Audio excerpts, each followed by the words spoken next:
ও মাই god, এটা কি করে সম্ভব? ঠিক এমনটাই যেন বললেন গ্যালারিতে থাকা ইন্ডিয়ান দর্শক।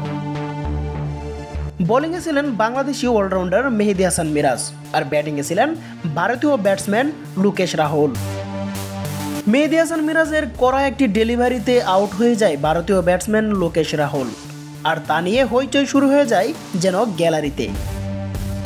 লোকেশ রাহুল লেগ সাইডে বলটি কাট করতে চেয়েছিলেন, করেছিলেন তিনি, কিন্তু সেখানে ফিল্ডিং ছিলেন জাকির আলী, আর অসাধারণভাবে সেই ক্যাচটি লুফে নিলেন তিনি। আর এমন একটি আউট দেখে অবাক হয়েছেন ইন্ডিয়ান তরুণী।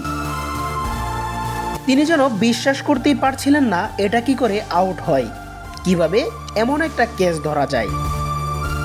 সেই ইন্ডিয়ান তরুণীর সাথে থাকা তার বান্ধবীও অবাক হয়েছেন এমন কাণ্ড দেখে।